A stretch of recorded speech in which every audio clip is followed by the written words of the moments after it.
Hi, I'm Kelli Rojas. I'm the Director of Education, Training, and Compliance here at Aviant Healthcare, and I want to show you our fantastic kit called DayBreak for any of our patients that have a primary diagnosis of dementia.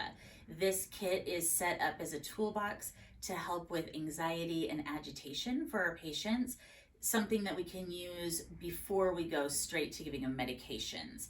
Nothing wrong with medications, but sometimes we can give them better quality of life by using these things first. And that's also very helpful for facilities who don't really want to have psychotropic medications on their campus if they don't have to. So this can help them as well as the patients that are in home with their families.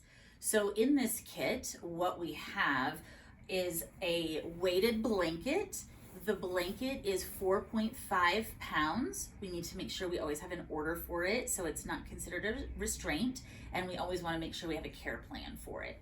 With this blanket, it's designed to be used just when the patient is anxious or agitated, and we're going to put it either on their lap or around their shoulders, and it kind of feels like a hug then. The weight of the blanket is going to press on them and release hormones that makes them calmer and happier. So we're going to use this, like I said, just when they're anxious or agitated. We're not going to use it all the time, or they tend to become desensitized to it. The next thing that's in our kit is kind of my favorite, is our teddy bear. So as we know, a lot of patients with dementia kind of go back in time to a time that's happier for them. So a lot of them, especially women, go back to when they had small children. So you'll often see patients with dementia walking around holding a baby. So our teddy bear is for that. So he's weighted to feel a little bit more like they're holding that baby so they can cuddle him and walk around.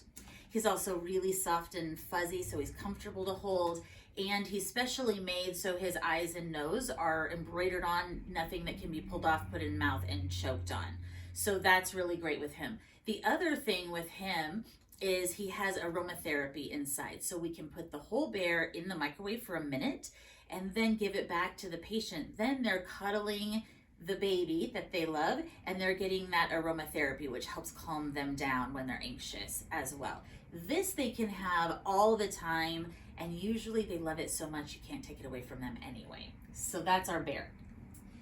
The next thing we know is people get very agitated, especially when it's shower or bath time. So we want to make sure that we can help calm them down afterwards so they're more comfortable. And one thing that we know from research is that the power of touch helps to calm anxiety. It creates bonds between the people, and it helps the patient feel more trusting of the caregiver. So what we do after shower or bath time is we want to have the person giving the shower or bath do some hand massage for them. So we have our special lotion. It's made especially for babies, so it's very gentle on the skin, and it has lavender in it, so it also has that aromatherapy to calm them down. With this, we teach all of our team how to do hand massage all the way from the fingertips up to the elbow. It takes about 10 minutes to do both hands and arms, and by the time they're finished, the patient is much calmer, relaxed, often going to go to sleep and take a nap. So it's great for that. We also have a new piece to this program that I'm really excited about. We're giving them a Kindle Fire. With this, we are going to load it up with things specifically for the patient, and we do that by filling out a form called All About Me. So we work with the patient's loved ones and caregivers to get some information about them. Then on this Kindle, we will put certain apps. The apps will be things like audiobooks and visual books. So if you're listening to an audiobook, they will feel like there's somebody with them. They won't feel quite as alone. Or if it's a regular book, somebody can be there to read to them. So a caregiver, a volunteer can read stories to them. We're also going to have the iHeartRadio app on here, so we can have music that is set specifically for them that makes them happy or calm. We're going to have pictures on here. We can load actual photos from their family if they would like to let us have those, or we can just download stock images from the internet so they can look at things that make them happy. We're also going to have games on here, very simple games like coloring games. So the patient just has to touch the screen and they'll be able to see different colors. And then lastly, we're going to have Google Maps on here, which is really exciting. Somebody can sit with them and help them walk down the street of where they lived or where they raised their children or somewhere they always wanted to go. So maybe they can walk down the street and see the Eiffel Tower. So all of those things are on here, and this is a great way to get the family and caregivers involved with the patient and really be able to connect with them. So we love that. Next in the kit, we know there's a lot of issues when it comes to eating and nutrition with our patients with dementia. So we have a couple things to help with that. The first one is that we know that color is a big issue with patients with dementia. And if you think about them sitting at a white table with a white plate and maybe a light colored food like mashed potatoes, there's nothing there that's going to trigger their mind to want to eat. So what we have is a red plate. With this, they're going to see the different colors. It triggers their mind to eat. And the color red helps people eat up to 24% more than they would have without that. So that's really helpful. Also, the plate is divided because if we put all the food together, even if it's a small amount of food, but it's touching, it becomes very overwhelming to them. And they, rather than just eating a little bit, they don't eat it all because it's too overwhelming. So instead, we can put just a little bit in each area and it doesn't become overwhelming to them.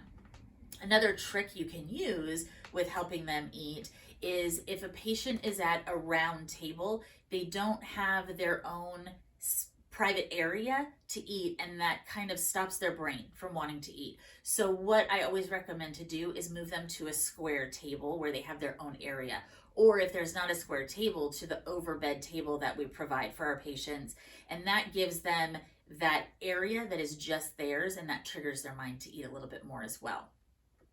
We also have what's called the maroon spoon. So with a metal spoon, often because our patients are having difficulty taking bites, biting down on the spoon or fork can often hurt their teeth, gums, and lips. So we have this special maroon spoon that is plastic so it won't hurt them, but also it's very shallow so it doesn't hold as much food, so it's not overwhelming to them. And the way that it's shaped triggers their swallow, so they're going to eat better with this spoon.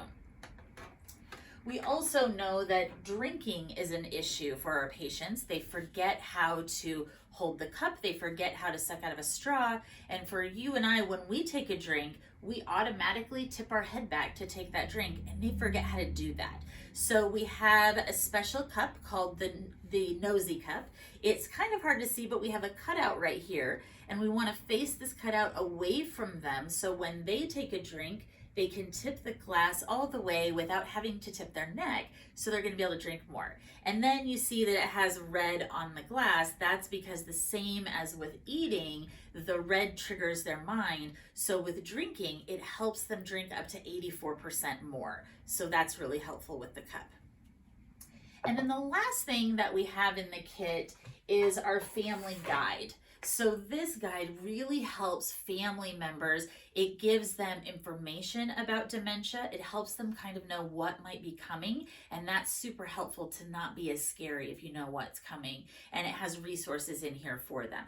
But the most exciting part in it is at the end, there are journal pages, and I use these to always have family members write down things that work or don't work that their loved one really likes and responds to or doesn't. So if somebody else has to come in and take care of them quickly, they don't have to start from scratch on what mom or dad likes. It's already in here. I also tell them to use that to write down things they want to remember. It's lovely to have things later, that memories about their loved one. So with this kit, when they come on service and they need this help with agitation or anxiety, we're going to give them this kit. It belongs to them. I've had patients that when they pass, their family members bury them with the bear. They keep the bear as a memento. So we want to make sure that they really understand how to use this, when to use this, and that it'll really help with quality of life without having to jump right to medications. Thanks so much. If you have any questions about this kit or about anything that we could do for any of your patients, or you maybe have a patient who this would benefit, you can reach out to us at avianthealthcare.com.